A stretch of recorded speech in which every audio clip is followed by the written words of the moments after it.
नमस्कार, आप देख रहे हैं आज का एजेंडा और मैं हूं आपके साथ अक्षता रावत। एक मासूम की मौत और पूरा देश हिल गया। बेरहमी से हत्या हुई, परिवार बिखर गया और समाज का गुस्सा सड़कों पर उतर आया।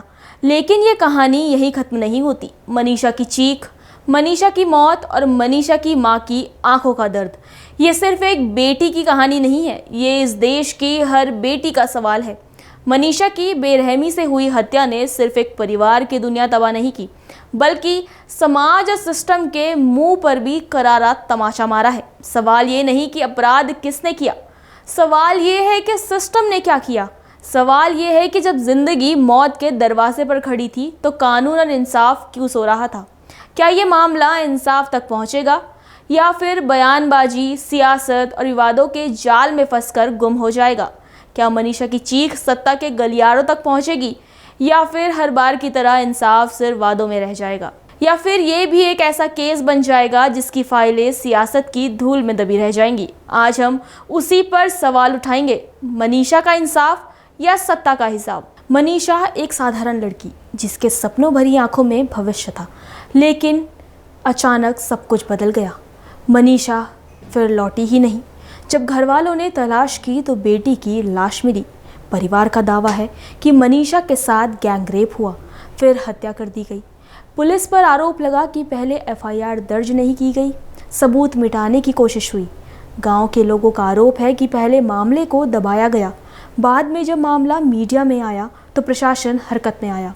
लेकिन क्या सच सामने आएगा या सबूत मिटा दिए जाएंगे? पूरा इलाका आग की तरह भड़का हुआ है। गुस्सा, गम और सियासी बयानबाजी सब कुछ एक साथ होने लगा। मनीषा की मौत अब सिर्फ एक केस नहीं बल्कि एक मामला बन चुकी है। मनीषा की हत्या ने देश को हिला दिया। घर से बाहर निकली एक मासूम वापस लौटी तो सिर्फ लाश बनकर। परिवार का रो रो कर बुरा हाल है, रिश्तेदारों की आंखों में सवाल है और समाज की आंखों में आक्रोश। पुलिस ने एक कार्रवाई का दावा किया, लेकिन सवाल है ये हत्या हुई ही क्यों? सुरक्षा का इंतजाम कहाँ था? अपराधियों के हौसले इतने बुलंद कैसे हुए? ये सिर्फ हत्या नहीं, ये सिस्टम पर इल्ज़ाम है। लेकिन क्या सिस्टम ये इल्ज़ाम कबूल करेगा या फिर बचने की कोशिश करेगा? गांव की गलियों से लेकर शहर की सड़कों तक गुस्सा साफ दिखा। लोगों ने रोड जाम किया, धरना दिया, नारे लगे, हमें इंसाफ चाहिए। महिलाओं ने मोर्चा संभाला और सवाल उठाए, बेटियां कब तक असुरक्षित रहेंगी? युवाओं ने कहा कि अगर न्याय नहीं मिला तो आने वाली पीढ़ियों का भरोसा इस सिस्टम से उठ जाएगा। किसान, मजदूर, आम लोग सब यही पूछते दिखे कि आखिर बेटियों की सुरक्षा कब होगी। गुस्सा सड़कों पर है, दर्द परिवार की आंखों में है। गुस्सा साफ है, आंसू भी साफ है, लेकिन क्या सत्ता की राजनीति इन आंसुओं को देखने के लिए तैयार है? क्या सत्ता के कानों तक ये चीख पहुंच पाएगी? जैसे ही मामला बड़ा हुआ, राजनीति की एंट्री हो गई।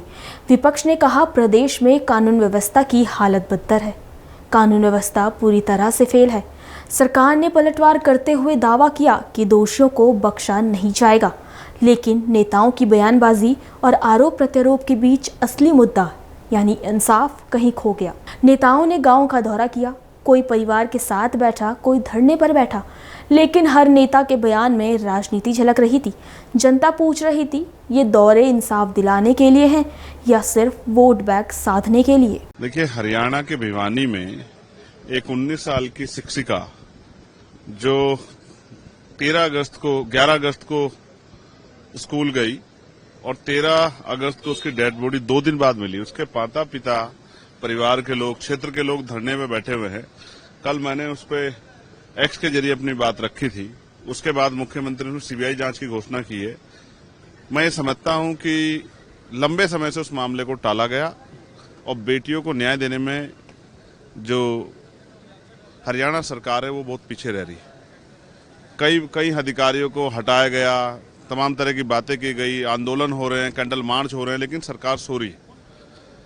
इतनी बड़ी घटना पे सरकार की चुप्पी और फिर जो है विरोध के बाद सरकार का जागना स्पष्ट करता है कि वहां बहन बेटियों के सम्मान की रक्षा नहीं हो पा रही। इसलिए मैं मुख्यमंत्री से मांग करता हूं कि उन्होंने सीबीआई जांच की तो घोषणा कर दी है, लेकिन वो जांच फेयर हो, इसलिए सुप्रीम कोर्ट के किसी रिटायर्ड जज की निगरानी में या वर्तमान जज की निगरानी में वो जांच हो और उस बेटी को न्याय मिले, क्योंकि उसके परिवार के लोग इतने दिन से आंदोलन में बैठे। और आप मनीषा की इस तरह से डेथ होना एक बहुत दुर्भाग्यपूर्ण है। इससे घटिया और गलत काम कोई नहीं हो सकता, परंतु पिछले 5-6 दिनों से ये विषय चल रहा है। बहुत हाइप है इस विषय की, मीडिया भी कवर कर रहा है, हम लोग भी बराबर, हमारे लोग गांव वालों से, परिवार से संपर्क में हैं। परंतु दुख की बात यह है, महिला आयोग के नाते मैं ये कहूंगी कि हमारी एक बेटी गई है। विषय कैसा भी हो, मर्डर है, आत्महत्या है, ये विषय नहीं था। एक बेटी का जाना मुख्य विषय था। इस पर जो राजनीति हुई उससे दुख है। और सरकार ने हर पहलू परिवार का माना। मेरे साथ सरकार के, बिरादरी के, समाज के, सरपंच, सारे लोग गांव के बैठे हैं।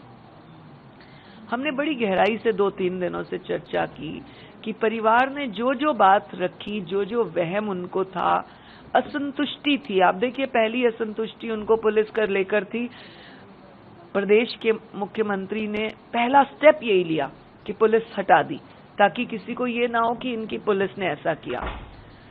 दूसरे अधिकारी सौंपे गए, उनको महिला आयोग ने भी 24 घंटे का अल्टीमेटम दिया, सरकार ने भी दिया, और उन्होंने अपना वर्जन निकाल के सामने दिया कि बच्ची के बैग में जो एक चिट्ठी मिली, उसमें बच्ची ने अपने माता पिता से अपील की है, सॉरी फील किया है, जो भी वो मैटर था। उसके अतिरिक्त बार बार परिवार ने जिस तरह से डिमांड की सरकार को कि हमें तो पोस्टमार्टम पर विश्वास नहीं, आप एक कमेटी बनाकर पोस्टमार्टम करें, पीजीआई से कराएं, वो भी कराया गया। उसकी जो रिपोर्ट में पॉइजन का आया, शरीर के कुछ अंगों का आया, जैसा भी आया, जब हमें खुद उन्होंने रिक्वेस्ट किया सरकार को कि मेडिकल कराया जाए, 2 तरह का मेडिकल कराया गया। अल्टीमेटली आप मीडिया के लोग और मुझे, हम सबको मेडिकल पर ही तो देखना होगा, विश्वास करना होगा, अन्यथा किस पे करेंगे। पुलिस पे नहीं था, पुलिस बदली, मेडिकल पे नहीं था, मेडिकल के कमेटी बदली। अब किसके कहने पर क्यों इस तरह की बात कर रहे हैं कि दोबारा मेडिकल किया जाए? माननीय मुख्यमंत्री जी ने उसको भी माना कि संतुष्टि होनी चाहिए, आखिर हरियाणा की एक बेटी गई है, वो भी एम्स भेज दिया गया, आज सुबह से एम्स भेज दिया गया है। फिर कहा गया जी सीबीआई जांच होनी चाहिए, उसके लिए भी मुख्यमंत्री जी ने रात को हाँ कह दी। मतलब मैं समझती हूं कि हमारी इस बेटी की दुर्गति नहीं बननी चाहिए, इसके खिलाफ राजनीति नहीं बननी चाहिए। एक बेटी गई है, बेटी के सम्मान में, बेटी के आदर में, बेटी के लिए संघर्ष जो हो रहा है वो होना चाहिए, इधर उधर की नहीं। मैं स्वयं 4 दिन से पुलिस के संपर्क में हूं, बराबर जो पहले एसपी थे उनसे भी, दोबारा एसपी जो चेंज किए गए उनके साथ भी दिन में 2-2, 3-3 बार कि क्या रिपोर्ट है, बराबर मुझे मिलती रही। आज मैंने यहाँ पे विजिट किया कि मैं परिवार की महिलाओं से मिलूंगी। अक्सर आप देखते हैं कोई अनहोनी हो जाती है परिवारों में, तो महिलाएं जब बैठती हैं तो एक जो है तसल्ली होती है, आपको थोड़ी संतुष्टि मिलती है अपनी बहनों से बात शेयर करके। मैं आई हूं, मैं शाम के 5 बजे तक बैठी हूं। यदि वो बच्ची का पोस्टमार्टम होके एम्स से 5 बजे तक आ जाता है तो मैं संस्कार में भी शामिल होने को बैठी हूं। परंतु किसी के कहने पे, किसी के दबाव में गलत राजनीति नहीं करनी चाहिए। मैं बराबर परिवार के साथ, संजय जी के साथ जो मनीषा के पिता हैं, उनके दादा, 3-3 बार फोन पर बात कर चुकी हूं। मैं आपको रिकॉर्डिंग भी सुनाना चाहती हूं, अगर आप सुने तो। मैंने उनसे कहा कि मैं पंचकुला से निकल चुकी हूं, मैं भिवानी पहुंचूंगी 12:30 बजे। मैं चाहती हूं कि आप पिता और दादा मुझसे जरूर मिलें, ताकि हम आपस में बात को साझा करें। आपकी और कोई ग्रीवेंस है, कोई बात है, तो कम से कम स्ट्रेट अवे मुझ तक पहुंचे। उन्होंने कहा ठीक है, आप भिवानी पहुंचो, ये ऑन रिकॉर्ड है मेरे पास। 12:45 बजे जब मैं भिवानी गेस्ट हाउस पहुंची, मैंने पुनः फोन किया तो दादा ने कहा कि हमें ये निकलने नहीं दे रहे, हम यहाँ फंसे हुए हैं, आप यहाँ आ जाओ। तो मैंने कहा कि मैं आपके साथ सबके बीच में बात आप मुझसे नहीं कर पाएंगे, इसलिए आप अगर आ सकें तो आप जरूर आए। तो उन्होंने कहा कि हमको यहाँ से निकलने नहीं दे रहे। निकलने नहीं दे रहे, कौन लोग हैं जो उनको निकलने नहीं दे रहे? क्या हमारे घर में दुख होता है तो क्या हमारा पूरा परिवार फैसले नहीं लेता? तो ये कौन लोग हैं जो उनके लिए फैसले ले रहे हैं, ये देखा जाना चाहिए। और पुनः कहूंगी कि बेटी के उस पे राजनीति नहीं होनी चाहिए। यहां पहुंचकर, भिवानी से इस गेस्ट हाउस में पहुंचकर, उनके गांव के गेस्ट हाउस में पहुंचकर मैंने फिर फोन किया। उस मनीषा के भाई से मेरी बात हुई, उन्हें मैंने बताया मैं रेणु आंटी बोल रही हूँ, महिला आयोग की अध्यक्षा हूँ, ये भी रिकॉर्डिंग मेरे पास है, मैं आपको सुनाऊंगी। उसने कहा दादी से बात करो। मैंने दादी को पूछा, ताई मैं यहाँ पे आई हूँ, मैं आपसे मिलना चाहती हूँ, तो या तो आप आओ। तो उन्होंने कहा आप आ जाओ। मैंने कहा गांव के बॉर्डर बना रखे हैं, ये कौन लोग हैं कि मेरे हरियाणा के, मेरे देश के, मेरे गांव में मुझे नहीं आने दे रहे? ये कौन लोग हैं जिन्होंने ये झाड़ लगा के बैठे हैं? परिवार के तो आप खुद वहां बैठे हुए हो, तो ये कौन लोग हैं जो ना पुलिस को जाने दे रहे हैं, ना समाज को जाने दे रहे हैं? कौन लोग हैं ये जो वहां पर डेरा डाले बैठे? मैंने पुनः उनसे निवेदन किया है कि मैं 5 बजे तक बैठी हूं। मैं चाहती हूं कि लड़की की मम्मी, लड़की की बुआ, मासी, चाची जो मुझसे बात करना चाहे जरूर आए, क्योंकि महिलाएं जब आपस में बात करती हैं तो उसका बहुत ढांढस बनता है, तसल्ली होती है, आसरा हो जाता है एक बात का। आप लोग सामने हैं, मीडिया के लोग, यदि वो आएंगे मुझसे मिलने तो मोस्ट वेलकम है। मैं हर बात उनकी सुनने को तैयार हूं। माननीय मुख्यमंत्री जी भी चाहते हैं कि मैं उनके परिवार से मिलूं, उनकी महिलाओं से मिलूं, और अगर नहीं चाहेंगे तो आप मुझे रास्ता बताएं। मेरे साथ ये पूरी टीम है, मैं स्वयं उनके गांव जाने को तैयार हूं। वो झाड़ हटाएं, रास्ता खाली करें, मैं स्वयं जाने को। परिवार की पीड़ा असली है, लेकिन सियासत ने उसे मुद्दा बना दिया।